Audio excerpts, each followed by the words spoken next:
Hey, thanks for being a part of the conversation. This is Play It Forward. Real people, real stories. The struggle to play it forward. Episode number 616 is with author Ridley Pearson. Good morning. How are you doing today? Good. This is Ridley Pearson calling. Ridley Pearson, I have waited a lifetime to talk with you, sir. You are the great exaggerator of all time, Arrow. I found you. The way that you bring stories together reminds me so much of when the musicians say songs evolve. Well, Ridley, you do the same thing with stories. Stories evolve, and you are such a master at that. You're very kind. Thank you. And I was a musician I still am a musician, but I was a hardcore musician. When it comes to writing, are you listening to music? Because, I mean, my past couple of books music was so important in the background. Yeah. No, I often do sort of a soundtrack behind me. I like classical music or, sort of Hans Zimmer, because my stuff is generally sort of action related. But yes, I don't always, but quite often I have music playing and sort of setting a tone for the scene I'm writing. Wow. The name of the book that we're talking about today is Kingdom Keeper's Inheritance, Villain's Realm. You like to kind of push that envelope a little bit, don't you? Take it to a level where, it's for YA readers, but, adults like this kind of stuff too.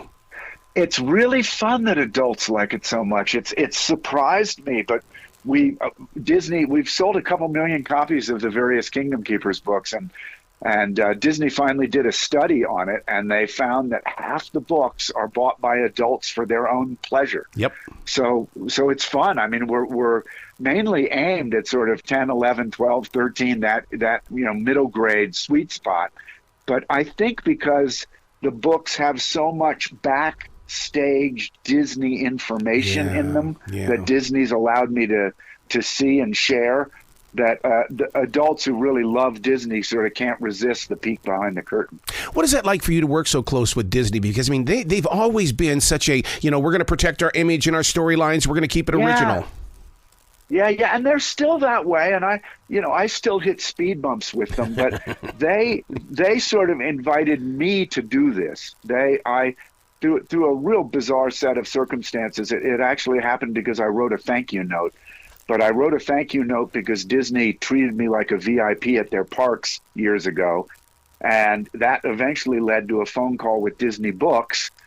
And I pointed out to the editor I was speaking to that when you're on some of these theme parks, they just sort of want to make you nauseous. Yeah. But in Disney, each attraction, I could see a beginning, middle, and end to a story. And I told the editor this, and she said, "So, do you want to write for Disney?" I said, "Sure, what do you got?" And they had been looking to write a thriller inside their theme parks for young readers, but without violence, without weapons, in the most magical place on earth. So something that was kind and gentle, but really thrilling. And that's a challenge. So I submitted 5 different outlines to them. Wow. And finally, in one, I turned the kids into hologram guides in the future.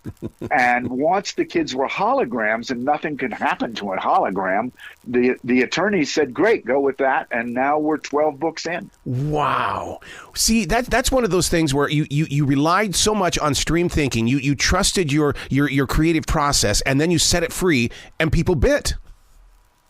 I did, and I got turned down 4 times before that. I had some good ideas, but they said, "No way, brother, you're not doing that one." Yeah, so I mean, and part of my process is when I speak at middle schools, I talk about not only beginning, middle, and end, but observe and write and edit. Yes. And I need to observe. So for my crime novels that I write for adults, I talk to the police, I talk to forensics, I talk to medical examiners, I talk to criminal psychiatrists. And for this series of books, I said to Disney, the problem here is I need to be inside your parks after hours when no one's there. Oh, man. And they said, as if, we just do not allow that. And I said, well, that's when the kids are going to be there. The kids are going to be there at, 3 a.m. as these holograms trying to fight Disney villains. How can I do this if I don't do that? So a month later, they agreed. And I still carry a VIP pass that gets me into their parks around the world for free. And if I call ahead, they give me a Disney Imagineer, and I go inside their attractions at like 4 in the morning. And it's so spooky. I couldn't do it. You just write about it, you know? Yeah. It's terrifying.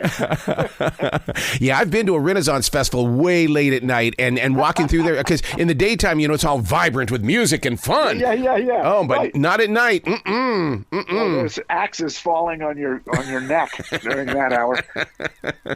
Well, what did you learn as being that student of being, you know, being there at 3, 4 o'clock in the morning? Because you didn't go into this thing as an adult.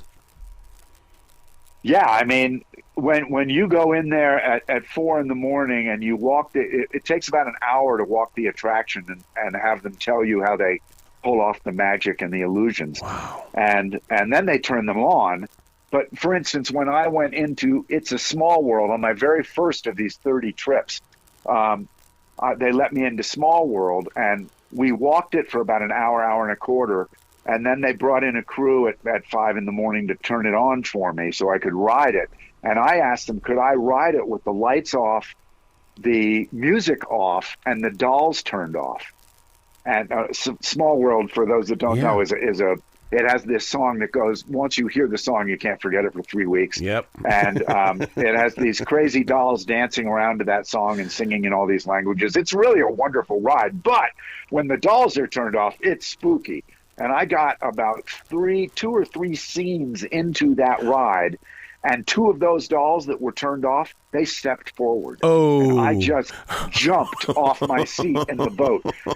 And this, you know, adult I was being toured by said, "What's wrong with you?" And 2 of the dolls moved. And they said, "Ridley, you're an adult. 2 of the dolls did not move. I am going to go to my grave telling you 2 of those dolls moved." And I wrote down a note that said, "Small World, 2 of the dolls moved, scared me to death." Yep. And then I just wrote a chapter about that, you know? So I mean, really, you just have to observe, and it's all right there for you. In this new book, I love Cinderella's godmother. And first of all, where were you at mentally and physically when you came up with Notorious IMG? What an original idea. No, it was just to Ruth Bader Ginsburg, you know. Yeah. I could see that Fairy Godmother was going to be the Notorious FGM, and you know, because she's so legendary, but we don't see her very often. And I met her. I met the Fairy Godmother in an undisclosed location inside Cinderella's castle. And it was like the coolest thing that ever happened to me. It was completely by mistake, and it probably shouldn't have happened. But there I was speaking with her. And I just, in voicing this character for Inheritance Villains Realm, I just had so much fun. You when you write, you don't know where, you know, so much is unexpected. And in this case, she was going to be in the book for about 2 pages.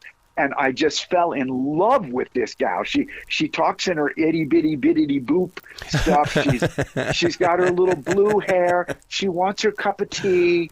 She's very proper and so sweet. And I loved writing her. So now she's fully in all 3 books in Inheritance. Do you think that your books will change the park in a way to where they kind of create like a little dark area, you know, and you know, to kind of inspire kids that it's like, oh my God, it's just like the book? I would love it. They do. I have heard, and they've said this for years now, but I have heard that at some point they may dedicate an attraction just to the villains. Yes. And that's kind of the premise of Inheritance and the Villains Realm book. All the books stand alone, but this is the second book, Villains Realm. And it's about the fact that the villains' realms built in the parks were a wonderful idea until all the villains ended up in them and started turning the parks really creepy and dark. So the kids have to stop that. I read a story recently about one of the reasons why Disney likes the villains is because viewers and readers like the villains. They see a little bit of themselves, but at the same time, they like that spookiness about them. And the way they look is so important. Like Ursula right here on this front cover. Yeah. I don't doubt that. I think, you know, in all literature, I mean, take Silence of the Lambs or something, you know, in literature, the dark characters are somehow more interesting. Yep. because they're conflicted. You feel somewhat sympathetic sometimes for them, and then you don't like yourself because the person is a murderer. Yep. How can you feel sympathetic for a murderer? But dark characters and antagonists are really tricky to write, and if you get them right, they seem to have more depth and more resonance with the readers than the best of heroes. Go figure. Where can people go to find out more about you, your writing, and everything else, especially your music? If they go to find out about my music era, they'll give up on me. No, I mean, I'm on social media as Ridley Pearson, RIDLEYPEARSON. And we have a website, ridleypearson.com, where you can see all 63 of my books. Wow. And bookstores should have this. I do have sort of a special treat for your listeners, which is there's a bookstore called Left Bank Books in St. Louis, Missouri. And if you call or email Left Bank Books, I will not only autograph a book, you can get autograph books, but I will personalize it for you or your child or whoever for the next week or two. So Left Bank Books in St. Louis, Missouri. Oh, my God. Dude, you've got to come back to this show anytime in the future. I love where your heart is, and I love where your imagination is always growing. I love your questions. Thanks for this. You're awesome, man. Well, you be brilliant today, okay?